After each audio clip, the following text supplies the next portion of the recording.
Well, tonight the White House has issued a stern warning to the rest of the fake news mainstream media. Press Secretary Caroline Levitt has said BBC News is dying because they are anti-Trump fake news. Everyone, said Levitt, should watch GB News. Donald Trump is a paedophile. Is a sentence Donald Trump clearly doesn't want to hear right now. So the Epstein files got released, or at least 20,000 documents relating to Jeffrey Epstein and his infamous paedophile sex trafficking ring. And a question a lot of people had was if these documents would further suggest a relationship between Epstein's paedophile sex trafficking ring and his longtime friend and current US President, Donald Trump. Have you ever socialized with Donald Trump in the presence of females under the age of 18? Though I'd like to answer that question, at least today, I'm going to have to assert my 5th, 6th, and 14th Amendment rights. Now, it turns out it doesn't really suggest that at all. It just says it. In emails to Ghislaine Maxwell, Epstein outright confirms both that Trump knew about the trafficked teenage girls, and specifically had spent hours in private with one of the named victims on one of many stays at Epstein's home. You could argue maybe he only used those hours to make polite conversation with the victim, but seeing as Trump had also just months ago failed an appeal after being found liable for the deliberate cover-up of his sexual abuse of E. Jean Carroll around the same period. When a jury found the U.S. president-elect liable for sexually abusing and later defaming the former magazine columnist. Yeah, I think that'd be a pretty stupid argument. And before you get the impression that this part of the email means Trump was like secretly behind the scenes trying to help these young girls, I looked it up and I guess he was just mad that Epstein was poaching employees from his golf course. We have to tackle the issue of the BBC. You know, I made a beautiful statement and they made it into a not beautiful statement. Who would do this? I've never heard of this one before. This is beyond fake. This is corrupt, what they did. That's been a big story over in your country? A very big story. It's a big story over here. It's the biggest story over here because it's fake news. But I've never had anything so fake as the BBC. Yeah. You're obviously a really good dad. This isn't really a video about the details of those Epstein documents, which I'm sure you can find people talking about at length in many other places. This is a video about the interview Trump decided to have immediately after those documents were released. I often think watching you that actually being a good president is a bit like being a good father. I spent a little while in America now and I've been really struck by the sense of positivity here, the can-do attitude is really in contrast to the UK. I think it takes real backbone as a country's leader to stand up in a room like you did in New York with the UN. For me, it was one of the greatest moments. I could watch that speech. Without a teleprompter. I loved it. Everyone's having dinners there. We have these beautiful, nice military guys all over the place. I'm a big fan of the National Guard here. Right. They're so friendly and you see them putting shopping in the car of old women and we've got such a crime problem in London and I wonder whether Sadiq Khan should do something similar. You've proven that leaders don't just have to sit around writing strongly worded letters. You can actually get stuff done in a short space of time. How have you done it?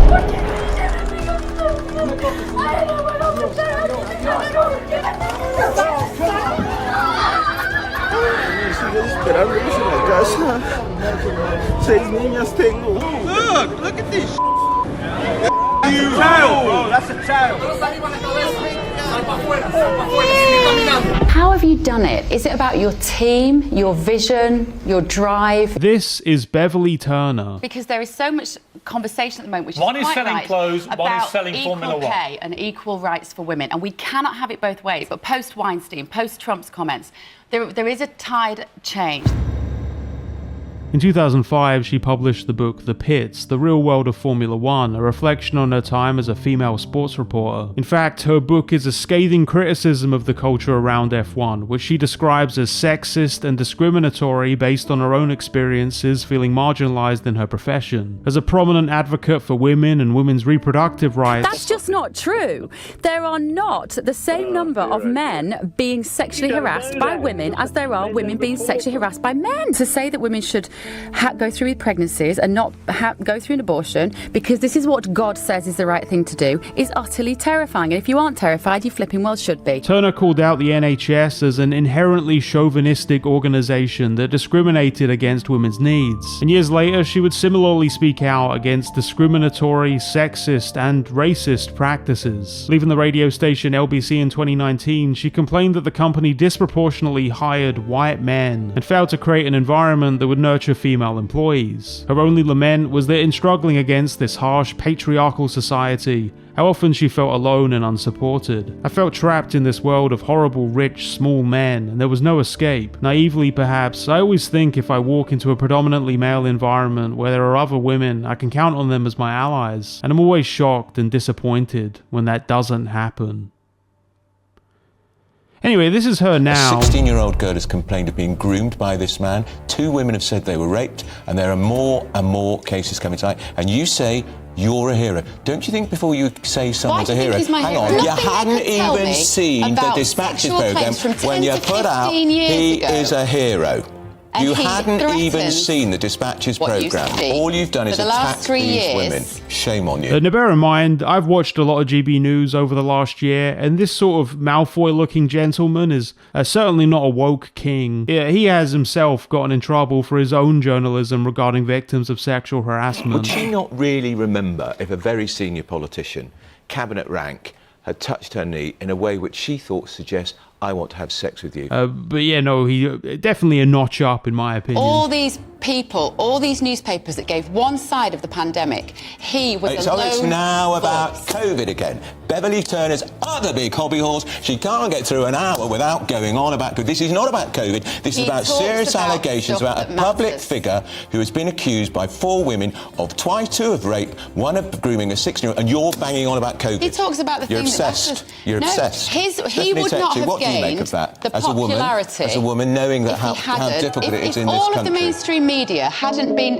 singing for Missing the point. This is not pre-2020 Beverley Turner, the person I've just described that inhabited this body for almost 50 years. Beverley Turner despised Donald Trump and his supporters, who she saw as an extension of the rich, white, chauvinistic dominance that had plagued much of her early career. Tribal, unevolved, uneducated, angry, small-minded, damaged white men. Bet they love Trump and Boris though. It's truly sickening, but they look emboldened by Trump. He's allowed them to believe this is okay. He said he'd send in the army to get the job done. This was like a threat to the police to get tougher, so they did. There is so much blood on his hands. Imagine what inauguration is going to look like if Joe Biden wins. There's no way Trump will turn up and play nice. Don't expect Trump to go without a protracted legal battle. I can't celebrate yet. I just sense impending disruption and more than a little chaos. I dearly hope I'm wrong. Can't breathe out just yet. He's a psycho. Oh my god, Trump just guaranteed violence against the volunteers counting votes. Is there nobody around him with any power to stop his insanity? This isn't Beverley Turner. This is Bev. You know what's something I've been wanting more of lately? Privacy. Unfortunately, that's a very hard thing to get on the internet, and there are very few services you can trust to help. One of them is today's sponsor, Incogni. Data brokers are right now collecting and trading your personal data without you knowing about it, and you would have the right to request removal of that data if you had the time to locate and take down any that pop up. Incogni can help, and with a specialized custom removal feature available with the unlimited plan and family unlimited plan, you can also point to any site where your personal information is visible and have one of their privacy agents take care of the rest for you. Since I worked with Incogni before, I'm now just fully integrated with their service and getting random email updates letting me know about like 12 new sites where my personal information just got removed from. It's actually quite comforting. This is information that can often be used for scams, stalking, harassment, criminals using it to open credit accounts, file tax returns, and even commit crimes in your name. And if you'd like to get yourself protected today, you can just use my link in the description or go to incogni.com/JackSaint with the code JackSaint to get 60% off of Incogni today. Erase yourself from the internet with Incogni. Thank you to Incogni for sponsoring this video, and thank you. The escalator stopped, and it didn't stop like, it stopped. Bev sat down with the president and grilled him on a wide range of topics, from the BBC to immigration. Nothing was off limits. Across this 42-minute long interview conducted shortly after the release of the Epstein documents I referred to, GB News presenter Bev Turner grills Donald Trump on how dangerous London is. You have areas in London, and you have this in Paris too, where the police don't even want to go anywhere near those areas. You have Sharia law, people being stabbed in the ass, or worse. But no, it's crazy. It's true, it's awful. Crazy. It is, it feels much safer here. And how much safer Trump has made America. And how brave he is for denying climate change. You know, when they talk about the climate, it's the whole thing is a hoax. The whole thing is a hoax. But I think it takes real backbone as a country's leader to stand up in a room like he did in New York with the UN. For me, it was one of the greatest moments. I could watch that speech. Without a teleprompter. I loved it. It was a joy to watch because you dropped so many truth bombs on that room of globalists. Took away my teleprompter. I know. And why we need to stop using windmills because they're killing all the birds. And you're putting up windmills all over. You're killing all the birds, by the way. And how nice his golf courses are. You've just won a record for having the best golf course in the world. I believe. It just was rated one of the best golf courses in the world. And how nice his ballroom is. Talking about the ballroom, which I think is brilliant. And what a good dad he is. Your children really like you, which is obvious. And or love. Or love you. But she does not bring up the child sex trafficking. Now, obviously, it makes sense why a GB News presenter wouldn't be pushing back against climate change denial, since GB News is owned by oil and gas companies. That's actually quite a major point. I couldn't really figure out a way to convey that. Oil and gas companies. I think the coal and gas industry have bought out a lot of politicians, and there's a lot of interest. There's a lot of money in these really powerful energy companies. Who? There's a lot of interest in these powerful energy companies. Who have they bought? I mean, that's a big claim. You know, because oil is so much bigger than any other subject in terms of economic wealth and in terms of lifestyle and living. And underpinning the success of a country. See, John, you're outside enjoying the sunshine. It's not too hot, is it? Heat waves are becoming more extreme. This is yet another one which is coming down the tracks towards us. And, you know, I don't think we should be too light-hearted about the fact that many are going to die early next week because of the heat. So, John, I want us to be happy about the weather. And I don't know whether something's happened to meteorologists to make you all a little bit fatalistic and harbingers of doom. But haven't we always had hot weather, John? I mean, wasn't the summer of 76? That was as hot as this, wasn't it? No. GB News, like Trump, personally benefit financially from these industries. They make money from repeating lies like the North Sea has 1,000 years of life left for oil production. You've got 1,000 years of life there. That's one of the most vibrant, and it's also some of the best oil. You know, it's really, and you're destroying your country with windmills all over the place. When it's already dropped by like 80% in the past 30 years. Ultimately, once fossil fuel dependent countries no longer have access or money for the gas, when the massive ecological problems caused by man-made climate change become both much harder to avoid and far more severe, Trump and Bev will already have made their Dubai private investment money. And then they can go live on the moon. Wonderful kids, wonderful grandchildren. I have a good family. Yeah. Well, lovely to sit down and talk with you. Thank you very much. Have a lovely weekend. Well, you too, and good luck with oil. And obviously it makes sense as a patriotic Brit to publicly nod along as the leader of a foreign power feeds into the bizarre societal hysteria that London is a scary, dangerous place. Right, guys, this is it. This is Oxford Street. The infamous Oxford Street. The most infamous street in the UK. I feel a certain energy in the air, like something's brewing. That's correct. A lot of nonsense. Is that so? What do you want to rephrase a little bit, madam? Why do you think so? To actually compliment him on how much safer you feel in a city that is actively under the control of his military. How would you define American patriotism, and what can we learn? And fully advising him to bully £1 billion out of the UK because 2 years ago a news show showed clips of the things he said. I think I have an obligation to bring a major lawsuit against the BBC. I don't think I ever feel as patriotic as when I'm comparing myself to people who identify as patriots.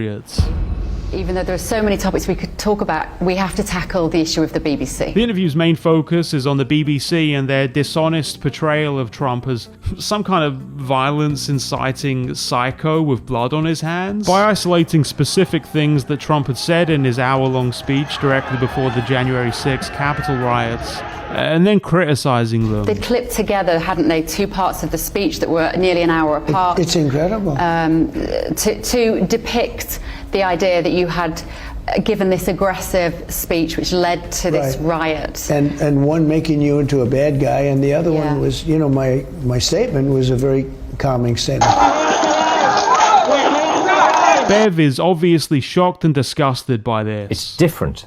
It wasn't until nearly an hour later that he then said the second part. That is damning stuff. All I can say is I can't think of anything I agree with Donald Trump on. I don't think there's anything Donald Trump says that I agree with. That is the bias that we're trying to expose, isn't it? Can I just ask you on a personal level, do you like President Trump? On a personal level, I think he's very amusing.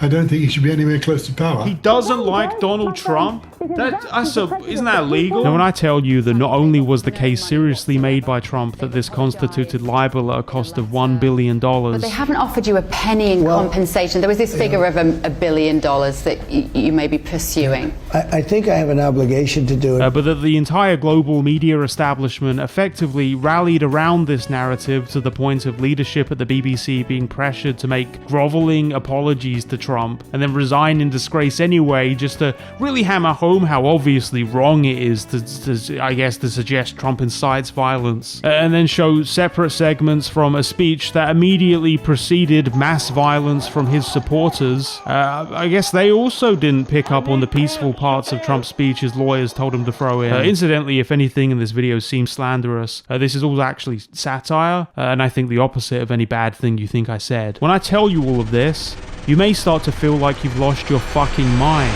Did I mention while this was happening, Trump threatened to execute politicians? Seditious behavior, punishable by death.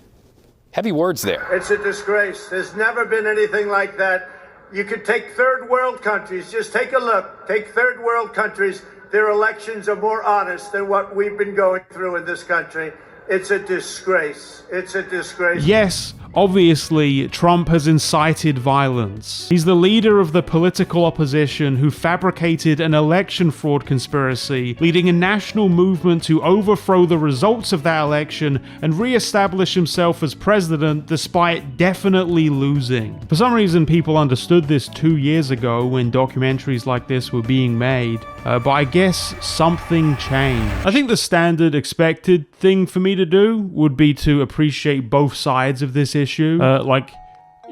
Trump is certainly a rascal in his language sometimes, but also the BBC was very dishonest, and that's a really big deal. And really, since we expect the BBC to be a responsible journalistic outlet, and we expect the leader of the free world to be a massive fucking baby. And there's one thing with Donald Trump, regardless if you like him or not, regardless of what you think of your views, you have to play to the man's characteristics. And apologising, even if through gritted teeth, is sometimes that you have to do it, and they've missed a beat there. The BBC sort of worse when you think about it. Not only am I not willing to say the BBC is in the wrong on this situation, I just think the whole thing is an obviously made up controversy to distract from Trump apparently knowing about his friend's sex trafficking ring and spending the night with a trafficked teenage girl. Mr. President, why wait for Congress to release the Epstein files? Why not just do it now? You know, I think you are a terrible reporter. You're all psyched up. Somebody psychs you over at ABC. They're going to psych you. You're a terrible person and a terrible reporter. I think the license should be taken away from ABC. And we have a great commissioner, the chairman, who should look at that. I don't think this interview is really intended for people who keep track of anything either of these two people have said about anything. Throughout this segment, Trump acts completely oblivious to sections of his speech he is obviously fully aware of. They walked in and they said, "Sir, you're not going to believe this." I said, "What is it?" And they show me the one, and then they show me the other. And it's not even close, you know, it's different words. Who would do this? I've never heard of this one before. I couldn't believe it, actually. I've never seen it. I've been doing this for a long time. I've never seen anything like that. Going as far as to suggest they were actually doctored and not even things he said. Trump is not at all surprised people criticized parts of the speech he gave at a rally that then instantly morphed into a massive violent mob resulting in multiple deaths, thousands of injuries, and the ransacking of major government buildings. He just spent years in court arguing about There's no question, none, that President Trump is practically and morally responsible for provoking the events of the day. He has already pardoned the people who took part in that mob because he clearly doesn't care about being associated with it. He is on record being pleased about it when it was happening and waited hours to take any action, which took the form of telling rioters he loved them, but they needed to go home. They were there with love in their heart. That was an unbelievable, and it was a beautiful day. The idea that these specific parts of his rhetoric were worth extra scrutiny was so inoffensive that nobody even bothered to complain about this BBC coverage for over a year, until, oh how interesting, the Epstein files are getting released. This is a little reminder of why GB News exists, of course. We are the home of free speech, the People's Channel. We are certainly not fake news. We take our job very seriously, and truth matters. The crazy thing is, I don't really like BBC News that much. They are riddled with the brainworms that balanced reporting means constantly pandering to a rapidly right-shifting perspective, and their collaboration with the rest of mainstream UK media in turning Nigel Farage into the main character of British politics alone shows the inherent bias in their version of neutrality. How many other times have they done it to your Prime Minister? Have they done it to Nigel? The answer is probably yes. More than half the time, BBC coverage of claims or policies by Reform Party members don't even include significant scrutiny. And sometimes they're just literally repeating the claims with no analysis at all. And for some reason, they never seem to have this issue when attacking left-wing politicians, with over 75% of coverage of then Labour leader Jeremy Corbyn's policies being inaccurate, with BBC journalists literally lying about the questions they were asking him. And yeah, fine, I'll put up the hat picture. It's a good hat. Almost like being neutral instead of being principled just makes you a tool for whatever the current mainstream political narrative is. Despite what Donald Trump or Bev Turner or the rest of this media establishment would insist, no, I don't think this groveling from the BBC shows how clearly wrong and evil it was to paint Trump as a violence-inciting thug. Clearly, Beverley Turner, somewhere deep down in that sunken place behind Bev's eyes, agrees with me on this point. And that Beverley Turner, the one who used to spend dozens of hours arguing with narrow-minded bigots and misogynists, who identified herself with a movement against the predation of women, who would casually rattle off Donald Trump as a prime example of a chauvinistic sex pest, would never do this interview. Because to stand up and pronounce yourself as an advocate for these causes, and then to get an exclusive interview with the most powerful man in the world, and never bring up the rape lawsuit he just lost, and never bring up the Epstein documents that were released, and spend the entire time fawning over him while complimenting his private army. One of the things I've noticed about being here is this sense of patriotism which you've revived. They love this country so much they're volunteering to prepare to die for America. That's what any leader of a country would want. I just want to make America great again. It's like, I don't want to be politically correct. I don't want to be, I'm sort of conservative, I guess, but... When you are on record saying how disappointed you were about women not standing up for women... This debate has become women slugging it out in public with other women. Feminism hasn't lost them their jobs. The bosses of Formula One lost them their jobs. It's just so utterly, unimaginably lacking in spine or self-respect. Is this the problem, that nobody has the backbone to be the person to put their hand up and say, we know that you don't all believe in this, but you're all going along with it. But why? Why are they going along with it? I agree, Bev. You've had a phenomenal success with solving conflicts. The peace president is one of the names I know that you hear quite a lot. In August 2025, an unconfirmed rumour was circulated by the Daily Mail claiming that workers at a local pub had refused on principle to serve Vice President J.D. Vance. On this, Bev said, "These staff are pathetic. I wonder what they actually thought they were protesting about. I imagine if pushed, they wouldn't really know. They'd just point, Trump bad, so Vance bad, without having a clue about their policy successes or manifesto commitments met. These days, being part of the mindless flock and flouncing out just gives meaning to otherwise meaningless lives. Grow up, you absolute tools." I think there's a term for people who've willingly stripped themselves of their own thoughts and values so that they could be used as a useful instrument for someone else, or even just to choose to live in ignorance of what you know to be right and true because it makes life slightly more convenient. To live a life free of agency, to serve the whims of your masters. So I'd say between the possibly fictitious wait staff who stood up to a major political leader, and the woman so desperate to serve those leaders she made up a new identity for it, It's you, Bev, who is the absolute tool. Defend fearless journalism for only £108 a year. Really, it doesn't matter what Beverley Turner actually believes. I'd argue her whole position is reliant on her being completely flexible on what she'll believe depending on what opinion she's been instructed on. In this way, she's kind of the epitome of political correctness. 10 years ago, the correct thing to do was frame any attack on her as an attack on all women from the perspective of Me Too social progression. And a few weeks ago, the convenient thing to do was assure Trump's team that instead of talking about his now well-established ties to the decade's most infamous pedophile, instead you'd ask him how he stays so positive and how many awards his golf course has. And I think that's what I see both in interviews like this and in people seriously treating the BBC case as a major scandal in Trump's favor. Political correctness, and understanding that the most beneficial thing at this current time is to pander to corrupt, rapist, aspiring kings like Trump and his associates. Regardless of what you think of your views, you have to play to the man's characteristics. To say the right things and never step out of line, not because it's what you believe, but because you think it will benefit you. Kind of a global form of hostage negotiation. And I think that's why I'm interested in a conversation like this.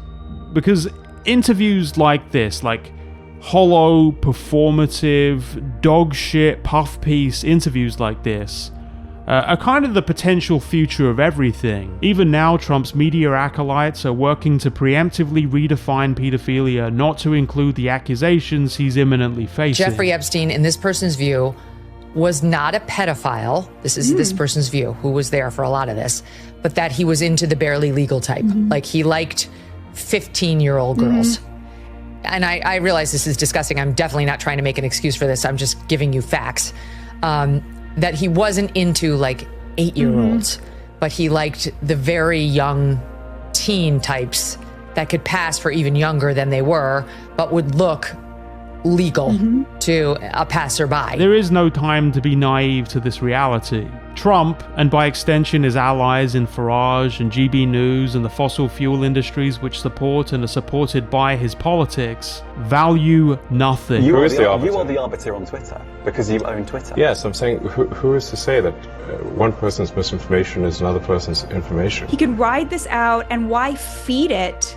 Because it's only his enemies making hay out of it, and the mainstream media just does not have that same power that it used to have. Megan, you have all that power now to set the agenda. They will find a way to sell you pedophilia. They will find a way to sell you rape. The only difference between me and other people is I'm honest. She's not my type. We would know if he had a penchant for the super young girls at this point. Like, he ran the Miss Universe contest. They will find a way to sell you the overthrow of democracy and the known murder of journalists by the state. Your Royal Highness, the U.S. intelligence concluded that you orchestrated the brutal murder of a journalist. 9/11 families are furious that you are here in the Oval Office. I'm with ABC News, sir. You're with who? ABC News, sir. Fake news. ABC fake news. One of the worst in the business. He's done a phenomenal job. You're mentioning somebody that was extremely controversial. A lot of people didn't like that gentleman that you're talking about. Whether you like him or didn't like him, things happen. Did I mention Trump threatened to execute politicians? In the end, they won't even have to talk about those things, because the only remaining public voices will be the ones who've already sold any remnant of a soul they once had. And I know that sounds like quite a bleak conclusion, and it is. And maybe at a different time I'd have made a different video for that reason. But I guess in the version of reality where this is what journalism is becoming, it's now the job of YouTubers to break down the lies of political leaders because all the mainstream outlets are afraid of being cancelled by the president. Which is even more bleak because YouTubers don't know anything. Positive conclusion. I do call this a potential future, and from seeing more and more comments about this, it seems like more people are becoming aware of how bad this is getting. And I don't think we're at the stage yet where nothing can be done. And also, if you're in the UK, the Green Party's doing quite well lately, and I think it'd be really funny if they became the leaders of the country instead. This is my neutral report. Hi, thanks for watching. If you liked the video, please consider backing me on Patreon or Ko-fi. Bye.